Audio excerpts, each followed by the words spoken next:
En el nombre del Padre, del Hijo y del Espíritu Santo. Amén. Regina Celi letare, aleluya, quia comeruiste portare, aleluya, resurrexit sicut dicit, aleluya. Ora pro nobis Deum, aleluya. Gaude letare Virgo María, aleluya, quia surrexit Dominus vere, aleluya. Oremus. Deus que per resurrectionem Filii Tui Domini nostri Iesu Christi mundum letificare dignatus es. Presta quesumus ut prevenitrice Virgine Maria perpetua capiamus gaudiavit. Per ordine Christum Dominum nostrum. Amen. Gloria Patri et Filii et Spiritus Sanctus, sic ut in principio et nunc et semper et in saecula saeculorum. Amen. Gloria Patri et Filii et Spiritus Sanctus, sic ut in principio et nunc et semper et in saecula saeculorum. Amen. Gloria Patri et Filii et Spiritus Sanctus, sic ut in principio et nunc et semper et in saecula saeculorum. Amén. Sagrado Corazón de Jesús, en vos confío, Inmaculado Corazón de María, en nuestra salvación, San José y todos los santos, rogad por nosotros, a María Purísima, sin pecado concebida.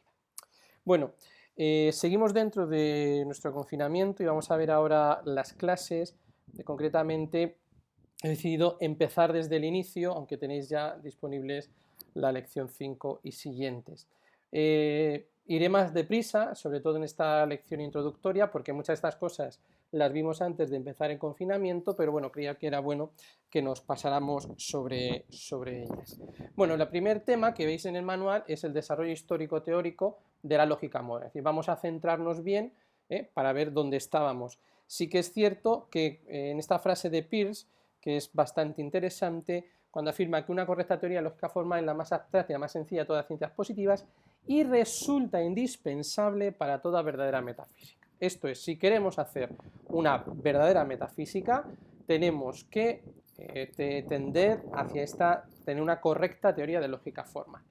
Bueno, vemos aquí el paso que ya vimos en las clases, ¿vale? Que vamos a seguir, es decir, en esta parte vamos a pasar de una lógica formal a una lógica simbólica para llegar a una lógica matemática y poder pasar a la filosofía lógica y a la lógica filosófica, perdón, y dar el salto final a una filosofía formal, ¿vale? Bien, lo primero de todo que veíamos era la definición de lógica formal. Primero, ¿qué es la lógica? Veíamos algunas de las definiciones generales que se han visto, ¿no? Tiene que ver solo con las razones del juzgar, que son verdad, juzgar sabiendo que se emplean verdades como razón, que justifican otras verdades, que se llama deducir, sabiendo que todas una serie de leyes detrás, que es la definición que ofrece Frege.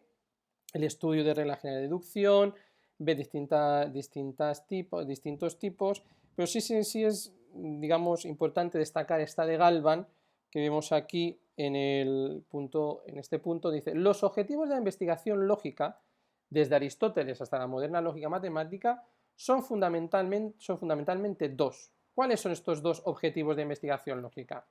Hacer explícito el lenguaje mediante el que se pretende hablar de algo, es decir, vamos a levantar las cartas, qué es lo que estás queriendo decir detrás, e individuar las reglas que permitan establecer las relaciones de consecuencia lógica entre las proposiciones de dicho lenguaje. Es decir, pues digamos, ver las reglas que nos permiten ver estos estudios. Bien, de esta manera la lógica tiene que ver con las formas correctas de razonamiento, es decir, de qué manera se puede razonar de manera coherente y lógica. También es cierto que la lógica siempre, pues durante mucho tiempo, ¿no?, ha sido pues una especie de instrumento, ¿no?, de ahí la palabra órgano, que es también el nombre que le damos al conjunto de todos los escritos de lógica de Aristóteles, ¿no?, el órgano, un instrumento para las otras ciencias basado en modelo silogístico aristotélico, pero no se queda reducida solo en ese ámbito, como vais a ir viendo o habréis visto ya a lo largo de todo el curso, ¿no? Sí que uno de estos pasos decisivos se dio con el desarrollo de la lógica de proposiciones, descubrir leyes lógicas, tautologías, tan absolutas, esto es, que son siempre verdaderas, como las leyes metafísicas.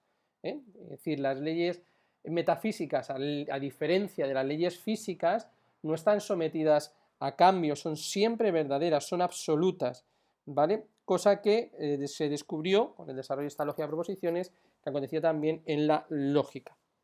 Otro paso importante que se dio es lo que se ha llamado la unificación del cálculo de predicados y de proposiciones a través de la función proposicional que le debemos a Frege a finales del siglo XIX. Bien, vamos a intentar caminar, ¿no?, hacia una definición de lógica formal. Como se nos recuerda aquí, la lógica formal no solo tiene que ver con el razonamiento, no es solo, solo las formas del pensar, ¿no?, sino que también veis que pues, las máquinas son capaces hoy de hacer también ciertos razonamientos, ciertas maneras de pensar, ¿no? Y no por ello hacen lógica, tienen elementos lógicos, ¿no? Pero no se reduce solo a eso, sino que todo el giro lingüístico que se operó en el siglo XX, sobre todo pues, con el convencimiento, ¿no?, de que, como nos recordará Richard Rorty, de que los problemas filosóficos son problemas que pueden ser resueltos o reformando el lenguaje o ampliando el conocimiento que tenemos del mismo, ¿no? En ese giro lingüístico que se dio, eso obliga a la filosofía a asumir un lenguaje y no el razonamiento como objeto de investigación, en un sentido más amplio, ¿no?, sino incluso llegando a otra serie de disciplinas. Entonces, ¿cómo vamos a definir la lógica formal? Va a ser la ciencia de las leyes y de las formas correctas de expresión y de argumentación que vienen objetivadas en un lenguaje. Hay que caer en la cuenta de que estas leyes de la lógica son simplemente leyes del pensamiento, no son simplemente leyes del pensamiento argumentativo, o son algo más, ¿no? Es decir, hay que ver si esas leyes son simplemente modos o hacen referencia al pensamiento de argumentar o hacen referencia a algo más, es decir, nos está dando a entender algo acerca de ese ser. Bien, atendiendo a esta definición de la lógica formal, ¿vale?, como la ciencia de las leyes y de las formas de la correcta expresión y argumentación objetivadas en un lenguaje, hay que precisar algunas cosillas, dos concretamente. La primera, que la lógica es formal porque se interesa solo por la corrección al aplicar determinadas reglas en el desarrollo de la argumentación, la forma del razonamiento, y no entra tanto en los contenidos. Y una argumentación, inferencia lógica, es un proceso lingüístico, que corresponde en este caso al razonamiento en el conocimiento, por el cual llegamos a afirmar correctamente una proposición, una conclusión, a partir de una o más proposiciones tomadas que llamamos premisas. Es algo que vimos a la hora de estudiar todo el tema de los silogismos, etc., ¿no? ¿Os acordáis de esa tabla que veíamos, ¿no? Pura aprehensión, razonamiento, argumentación. Ahora bien, ¿en qué lenguaje están objetivadas las leyes de la lógica? Bien, vamos a ver este plano macroscópico de pasar del lenguaje natural, que es el que nosotros normalmente usamos, al lenguaje simbólico, que es lo que quiere decir esa L y esa S. Bueno, todo lo que tenemos aquí, repito, vamos a ir un poquito más rápido, ¿no? Vemos cómo, de qué manera nace este método hipotético deductivo y qué importancia tiene para ello, porque se dio cuenta en la historia del pensamiento que hubo un gran cambio metodológico, ¿no?, sobre todo a partir de la segunda mitad del siglo XIX, y que vienen orientados por Leibniz, ¿no?, por el proceso de simbolización, de poder llevar o reflejar en conceptos simbólicos pues toda una carga lingüística que no se daba, ¿no? Este es el ejemplo típico, ¿no?, que hemos visto, ¿no?, cómo se es capaz de formalizar las variables pero no las constantes, y el paso grande pues con la gran obra de Russell y de Whitehead es la formalización de las constantes, ¿no? Ya lo vimos aquí en clase, ¿no?, como Aristóteles fue capaz de simbolizar las variables terminales pero no las constantes, ¿no? Para dar el paso a la lógica simbólica era necesario no solo formalizar las variables, sino también las constantes, sean estas terminales o las variables terminales o proposicionales, como se da en este paso número 3. ¿Vale? Con esto ya podríamos tener un lenguaje simbólico que es único y universal para todo elemento del lenguaje no simbólico o lenguaje natural, ¿no?, que es lo que llamamos el lenguaje común. De esta manera vemos el primer proceso de universalización, que es pasar de un lenguaje natural a un lenguaje simbólico, que es el que caracteriza toda la lógica simbólica moderna. Quien empezó primero en este campo fue George Boole, ¿no?, como veis ahí, con un programa de ejemplificación, fue perfeccionado por De Morgan, por Schroeder, y también con Peano, que Peano veréis más adelante, o habréis visto ya la lección 5 si es que la habéis escuchado, cómo en él pues se da un error al no distinguir bien el concepto de clase de la palabra clase, pero bueno, con la proceso de simbolización es uno de los que avanza más en el proceso de simbolización. Con Ben, que nos ofrecerá una serie de diagramas muy, muy importantes, sobre todo lo veremos más adelante, y la Symbolic Logic de Peirce, ¿no? Que verán, pues sobre todo con la gran obra de Frege, ¿no? El Begriffschiff, ¿no? Llevando a cabo esta unificación en un único simbolismo de toda la lógica tradicional, especialmente la lógica estoica y aristotélica, principalmente la lógica de proposiciones y lógica de predicados. Bien, es importante también distinguir pues de lo que hoy llamamos, ¿no?, las tres grandes partes, que haremos un apartado a hablar de ello, ¿no?, la pragmática, la sintáctica y la semántica, pero vemos que hoy reconocemos esta diferencia entre lo que es la sintaxis, que es la sintaxis, la capacidad de los signos de ser combinados entre ellos según determinadas reglas, repito que lo veremos más adelante, y la semántica, ¿no?, que es la relación de esos signos con los significados, en sentido riguroso. Bien, va a ser determinante en todo este campo el nacimiento de las geometrías no euclídeas, que vamos a ver concretamente más enseguida en qué consiste, que hacían depender de una algebraización de la geometría, comenzada gracias a Descartes, que habían llevado al nacimiento del cálculo infinitesimal por Leibniz, Newton, etc., que intentaban resolver el gran problema de la cuadratura de las curvas, que era el gran problema al cual se enfrentaba pues, desde la antigüedad el mundo científico. Solo gracias al cálculo, la ciencia de Galileo pudo, a través de esa correspondencia matemático-experimental, alcanzar un gran desarrollo en la modernidad. Pero bien, ese programa de algebrización de la matemática, con Riemann, cambiaba a su vez profundamente la relación que se daba entre la lógica y la matemática, de dos sentidos. Primero, la misma matemática ya no se quedaba configurada como ciencia de cantidades, como ciencias discretas de números o continuas, que es la diferencia, ¿no? Los números serían cantidades discretas, las figuras cantidades continuas, como en la antigüedad, sino que venían a convertirse cada vez más en ciencia de relaciones, como la lógica. La lógica es una ciencia de relaciones.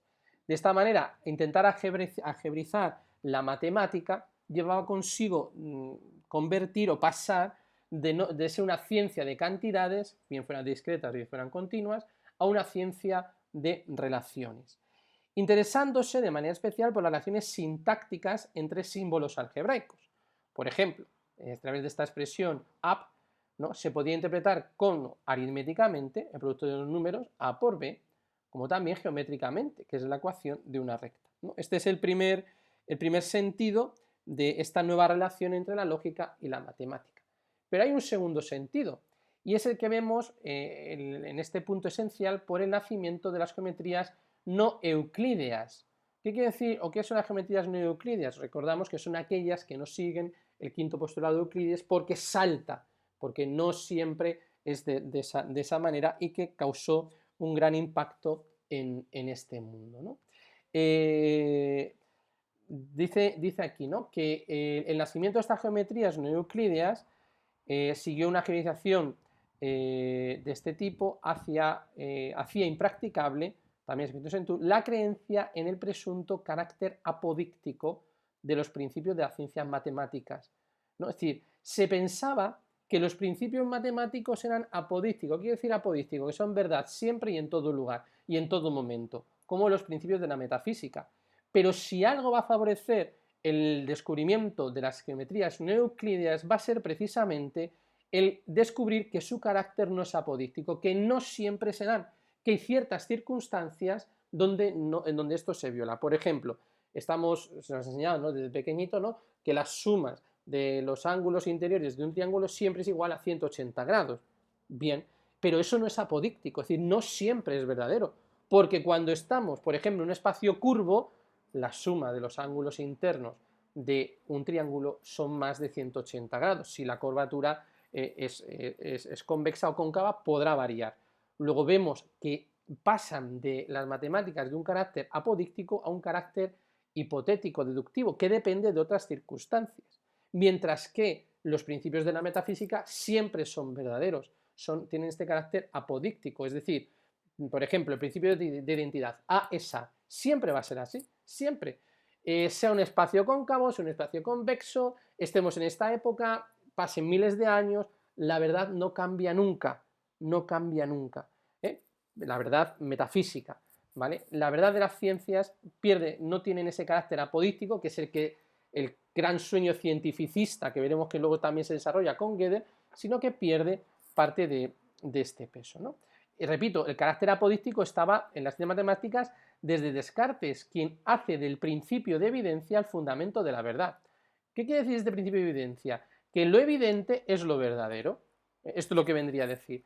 Pero cuidado, de aquí viene ese gran dicho, ¿no?, de Descartes, ¿no? Cogito ergo sum, pienso, luego existo, haciendo depender de la evidencia, que de verdad, cuando Descartes se propone buscar ideas claras y distintas, y por eso desarrolla todo este método, llegando a la primera de estas verdades, que es que yo dudo, ¿vale?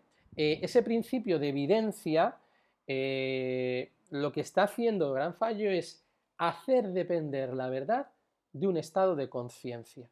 Y eso no puede ser. La verdad no depende de un estado de conciencia.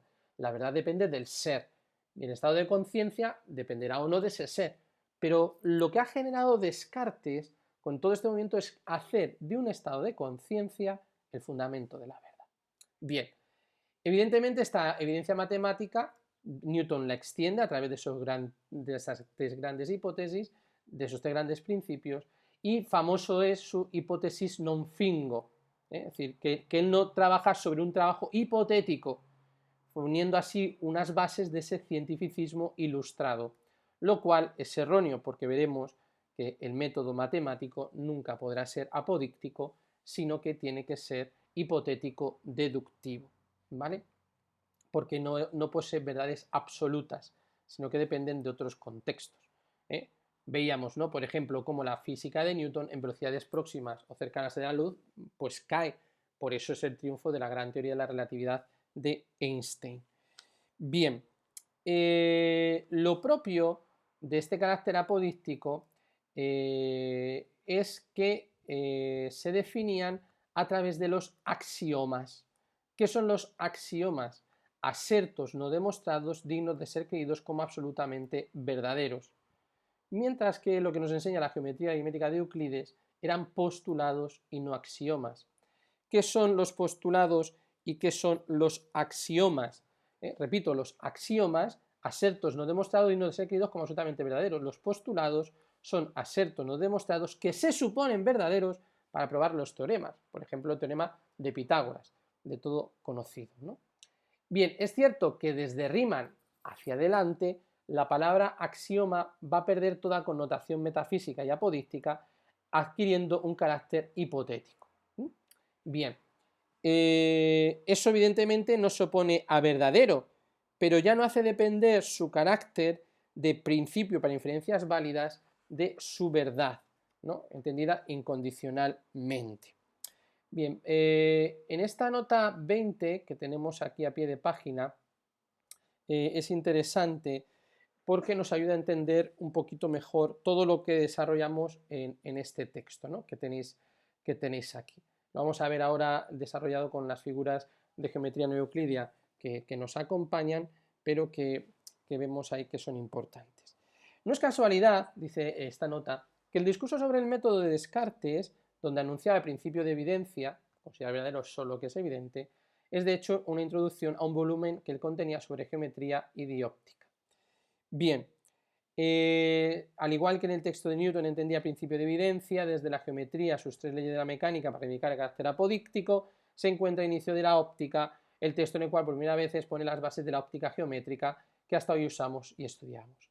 Sin embargo, y esto es lo importante, hay que decir que Newton no pretendía, a diferencia de Descartes y de Leibniz, dar ningún valor metafísico, sino solo fenoménico a la nueva ciencia físico-matemática y a su presunto carácter apodíctico geométrico basado sobre la evidencia. Es decir, Newton simplemente quería pues, llevar a cabo, dar un valor de lo que aparece, fenoménico, pero no de lo que es el valor metafísico, que cosa que sí pretendían Descartes y Leibniz. Newton no entraba en la metafísica, entre otras cosas, por su influencia kantiana que bueno, pues desarrolló y que se influyeron mutuamente en este campo, ¿no? Pero Newton no pretende dar un valor metafísico a las afirmaciones de su ciencia, sino simplemente destacar el carácter fenoménico basado en la evidencia. Newton en este sentido era un científico verdadero, un verdadero científico, muy atento para distinguir entre la física y la metafísica, porque son dos ciencias, ambas dos distintas, y esto es fundamental. Bueno, vemos aquí el nacimiento, de las ciencias, pues las geometrías, mejor dicho, no euclídeas. Fijaos, tenéis aquí lo que hemos visto, ¿no? Que un triángulo, sus ángulos internos, siempre suman 180 grados. 180 grados. Pero, ¿qué ocurre si ese triángulo se encuentra en una esfera? Sus grados no son 180, son más. Y si además, en vez de ser cóncavo, es convexo, ¿qué ocurre? Que es mucho inferior a 180 grados. Lo mismo pasa con una recta, con un cuadrado o con dos paralelas. Dos paralelas no se cruzarán en un plano recto. Pero oye, ¿y en un plano esférico? Oye, ¿y los lados de un cuadrado dentro de una esfera? ¿O la recta dentro de una esfera? Por lo tanto, las geometrías no euclídeas hacen saltar ciertos planteamientos que se habían querido llamar apodícticos respecto de la ciencia geométrica, cosa que no acontecía. Bien, evidentemente, a partir de este descubrimiento de geometrías no euclídeas, llevado por Bolyai y Lobachevsky, nace el consiguiente método hipotético deductivo. Es decir, los axiomas de la matemática no van a tener ya carácter de verdades absolutas, incondicionales, apodícticas, como podría ser para Descartes, Leibniz y Spinoza, en el sentido metafísico, o incluso para Newton y Kant en un sentido fenoménico, ¿vale? Siguiendo ese sentido de los juicios sintéticos a priori de Kant, sino que eran hipótesis necesarias para deducir o probar teoremas, sin querer ser verdades incondicionadas. Bien. Siguiendo más adelante, tenemos aquí en esta página cómo había una necesidad de abandonar, perdón, que yo no sé por qué ha saltado esto aquí ahora, y esto carece de sentido. Bien, seguimos.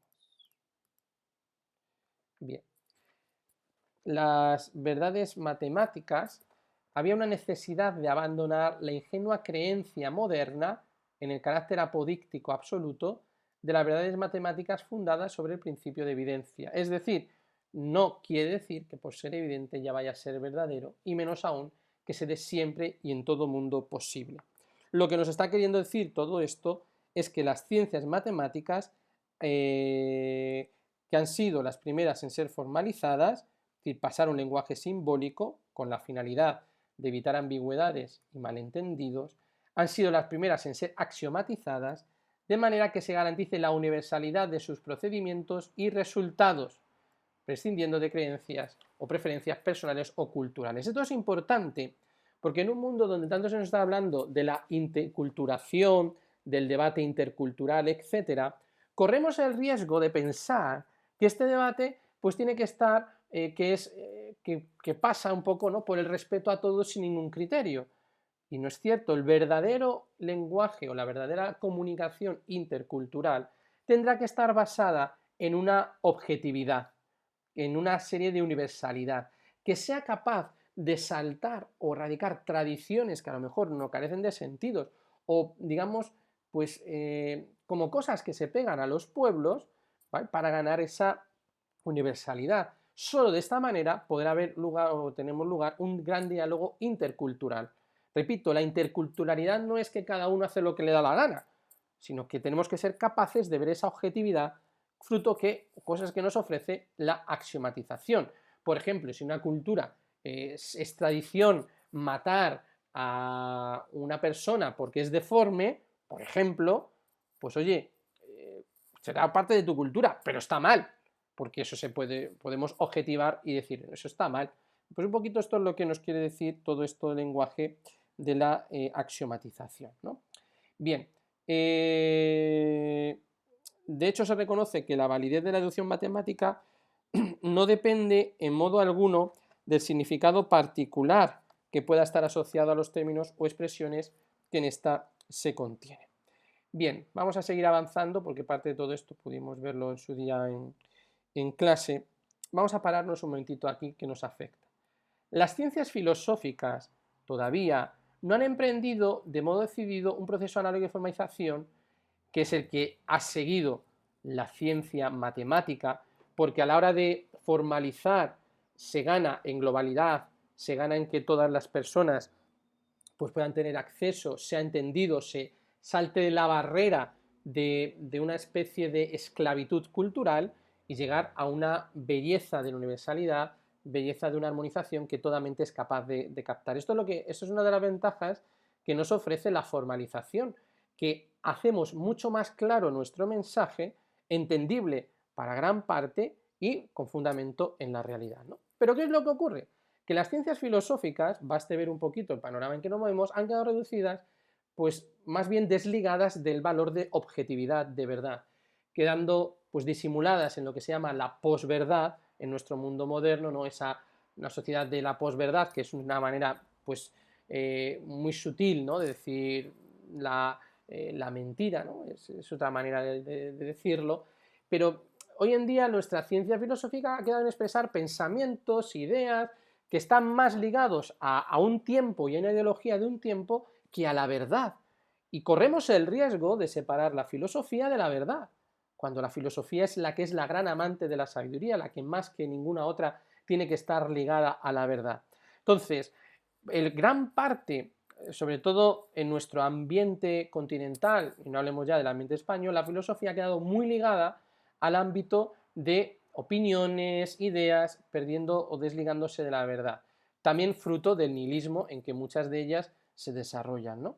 Pero es necesario que la filosofía, para no perder su rango de ciencia y no convertirse ni en poesía, que incluso la poesía hasta tiene sus propios rangos, sus propios criterios, etc., en no convertirse en un, digamos, en una palabrería, es necesario que lleve un proceso análogo de formalización para garantizar la universalidad de lo que argumentamos. Es decir, podemos vender una mentira y estar muy bien vendida, pero ¿cómo se va a saber si eso que me estás vendiendo es verdad o es mentira? Pues de una manera clara, cuando todo eso se pueda someter a un proceso de formalización o incluso una argumentación que, sin llegar a lo mejor a ser capaz de formalizarse, sea capaz de captar y denunciar o tirar por tierra esos errores que aparecen. Entonces, las ciencias filosóficas no han emprendido este proceso de formalización y es lo que pretendemos a través de la filosofía formal, de la ontología formal, etc., ¿no? Las disciplinas filosóficas permanecen prisioneras del relativismo lingüístico y sociocultural, que se basa solo en creencias y en convicciones individuales y de grupo, que evidentemente están llevando a la destrucción de la convivencia civil dentro y entre las naciones, ¿no? Tiene que darse, por lo tanto, este proceso de unión y de formalización. Bien, vamos a ver cómo se lleva a cabo todo este proceso de axiomatización de las matemáticas y de la crisis de fundamento. Repito, de una manera muy rápida para poder avanzar dentro de nuestro campo. Bien,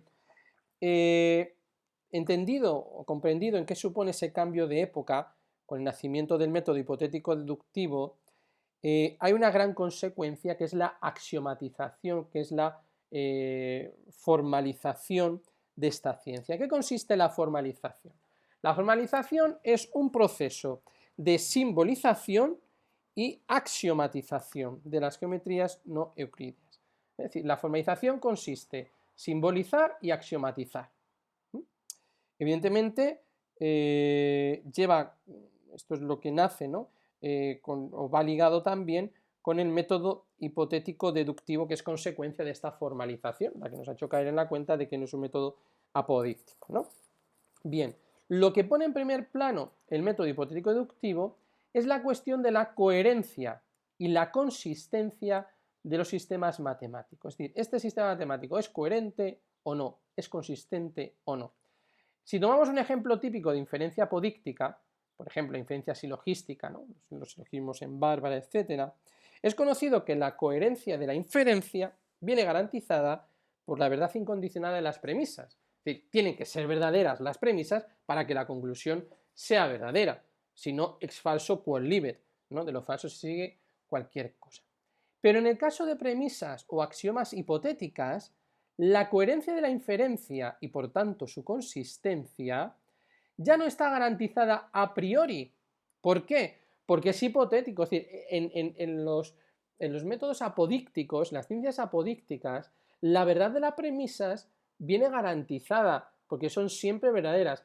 Ahora bien, en el campo hipotético no viene garantizado a priori, sino que tiene que ser probado dentro de que esa premisa es cierta. Las verdades metafísicas, por ejemplo, que son axiomáticas, no hay necesidad de que sean probadas, porque son verdaderas siempre y en todo lugar. Pero las propias del método hipotético deductivo, la física, la matemática, la química, etc., no se puede saber a priori, sino que hay que probarlo. Que tiene que funcionar así. Ahora bien, probarlo en qué sistema y con qué lenguaje. El primero que se da cuenta de todo esto es Riemann. Es quien es consciente de la necesidad de no darlo por supuesto a priori, sino de que se pruebe. Y lo que va a hacer para ello es crear todo un modelo, en este caso un modelo euclídeo de geometrías no euclídeas, no para fines educativos, sino para demostrar que la geometría euclídea es coherente. Y lo es también la geometría no euclídea, ¿no? Son dos maneras sintácticamente equivalentes, dos semánticas distintas, de una misma sintaxis algebraica. También, y esto es interesante, ¿no? Un espacio plano siempre puede concebirse como un infinitésimo de un espacio curvo.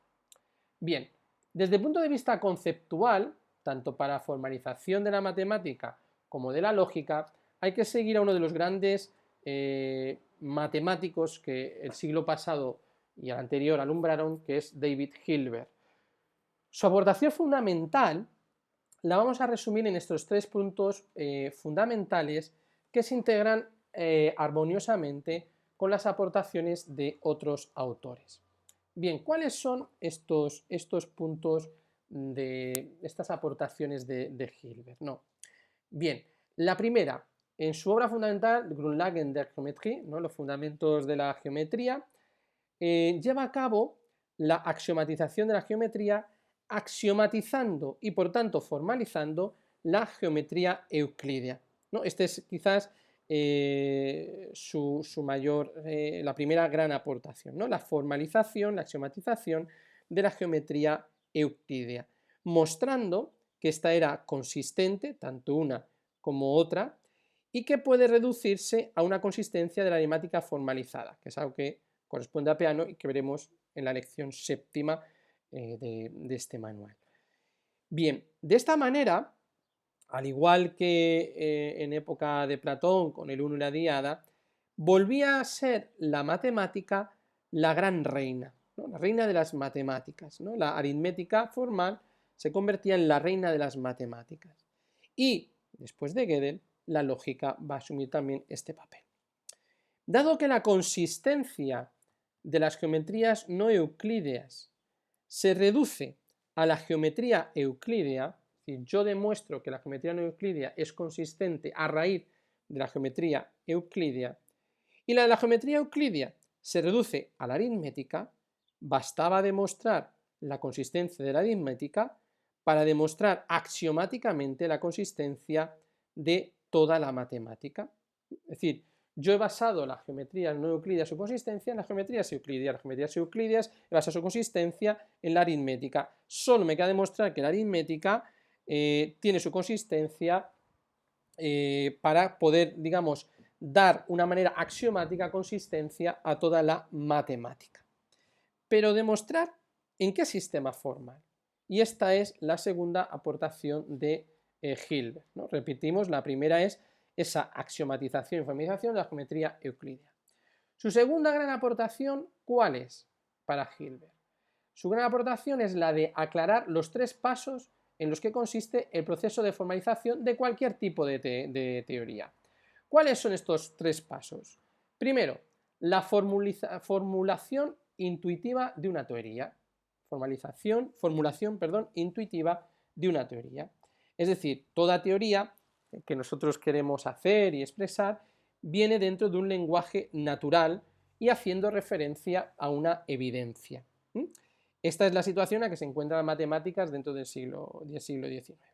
Ahora, la formulación intuitiva se define como una formulación estándar de la teoría. Eso va a ser la formulación intuitiva, una formulación estándar de la teoría. Una vez que tenemos llevado o que hemos enunciado, ¿no?, esta formulación estándar, viene un segundo paso, que es la formulación formalizada de una teoría. ¿Qué es esto? Que una vez que tenemos esa formulación de la teoría, aplicando una serie de axiomas, pues podemos llevar a cabo su formulación formalizada. ¿Cómo tienen que ser estos pasos o este conjunto de axiomas que vamos a aplicar, ¿no? ¿Cómo es este conjunto de axiomas? Primero, tiene que ser de un número finito. Es decir, no podemos aplicar miles de axiomas. Pues no, porque al final eso más que afirmar, lo que está haciendo es demostrar justo lo contrario, ¿no? Tiene que ser un número finito de axiomas, no contradictorios entre sí. Es decir, yo no puedo usar un axioma 1, un axioma 3 y que el 1 y el 3 sean contradictorios. Pues no, tienen que guardar una coherencia, no se pueden contradecir, porque si se contradicen quiere decir que algo no está funcionando. Tienen que ser irreductibles. ¿Qué quiere decir esto? Que no se pueden demostrar a partir de los otros axiomas, porque es algo nuevo que yo añado. Entonces, una vez que hemos realizado la formulación intuitiva, una vez que hemos realizado la formulación formalizada, queda hacer un análisis crítico de esta teoría. ¿Y en qué consiste este análisis crítico de la teoría? A la demostración en un adecuado metalenguaje respecto al lenguaje objeto de la teoría de la consistencia y de la completud. Y aquí aparecen dos términos que son importantes y que jugarán un papel extraordinario dentro de los teoremas de Gödel. La consistencia. ¿Qué es la consistencia? Ausencia de contradicciones. Y la completud es que todos los teoremas demostrables son demostrables también en una versión formalizada. Es decir, que lo que hemos demostrado de una manera estándar lo puedo demostrar también de una manera formalizada. Por lo tanto, el análisis crítico es la demostración de un adecuado metalenguaje respecto del lenguaje objeto de la teoría, de su consistencia, es decir, que este lenguaje que hemos formalizado no tiene contradicciones, y de su completud, es decir, que se complementa. Bien, en este sentido, Hilbert subraya la aportación de Cantor, que todavía no era conocido por sus contemporáneos, acerca de la teoría de conjuntos, que sería una especie de metalenguaje de la matemática y de la lógica, ¿no?, dando como resultado fundamental el carácter no numerable de una serie de conjuntos de números reales. Bien, vamos a centrarnos en la tercera aportación de Hilbert, de la cual algunos de vosotros manifestaba alguna duda, y con ella pues terminaremos o pararemos ahí esta primera lección. Bien, la tercera aportación de Hilbert está ligada a la confianza que él profesa en el método axiomático, y es lo que se ha llamado el programa formalista. De hecho se enuncia a veces así, ¿no?, el programa de Hilbert, el programa formalista de Hilbert. ¿Qué es esto? La convicción de que yo puedo desarrollar toda la matemática sobre una base axiomática. Es decir, puedo desarrollar a partir de una serie de axiomas. A mí me dan un conjunto de axiomas limitado, de número finito, como he visto anteriormente, no contradictorio y reducible. Yo tengo ese número de axiomas y a partir de ahí voy a poder deducir toda la matemática. Este es el programa formalista de Hilbert, ¿no?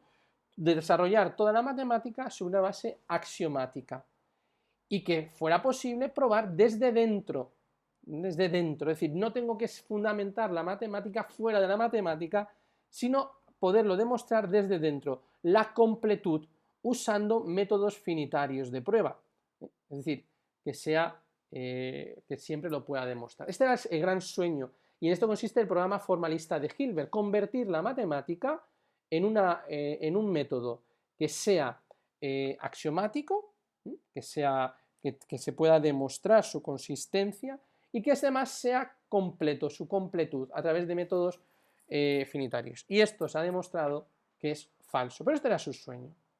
Bien, evidentemente en este sueño de programa que él tenía, había un puesto fundamental a la completud de la matemática, a la demostración, ¿no?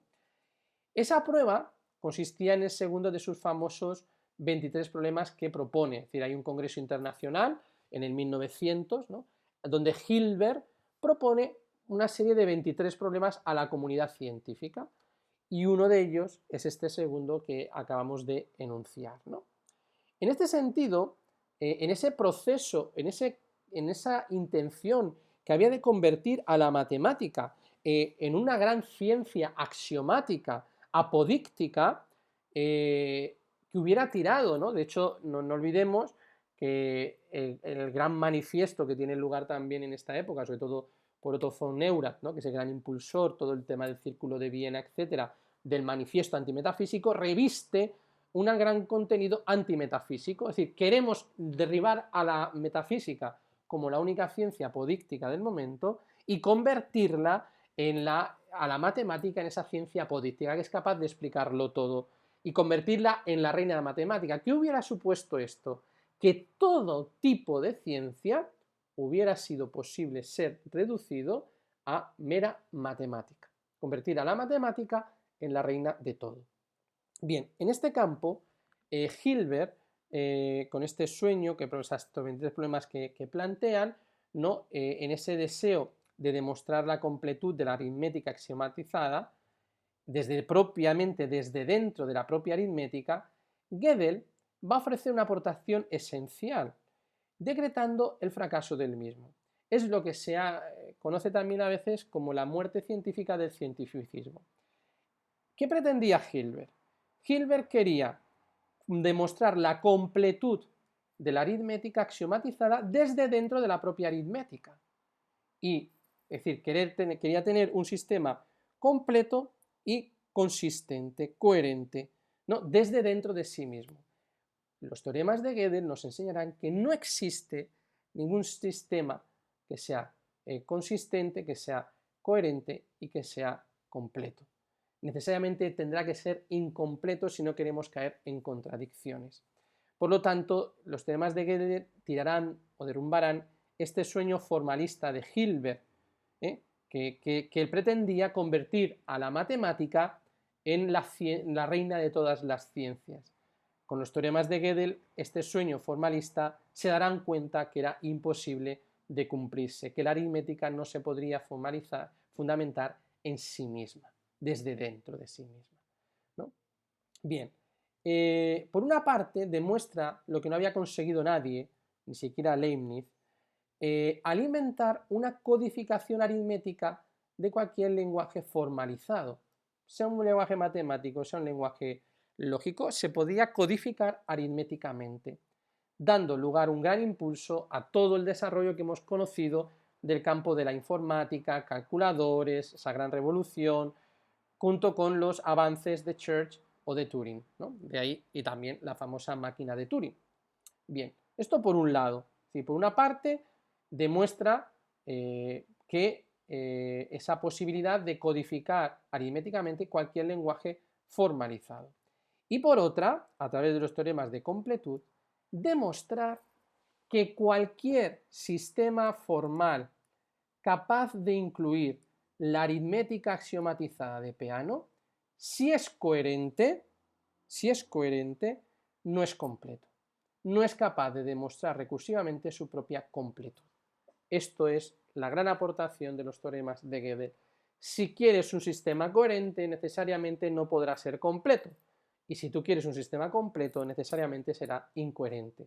Y esto demostrado no desde la dialéctica, sino desde los propios razonamientos lógicos que subyacen a esta misma. Todo este conjunto, junto con el desarrollo de la teoría axiomática de los conjuntos ya recordada,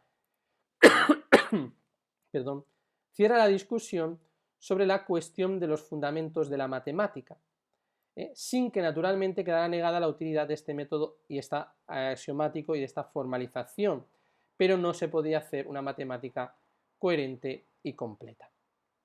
Esta es la tercera aportación fundamental y que trataremos más adelante.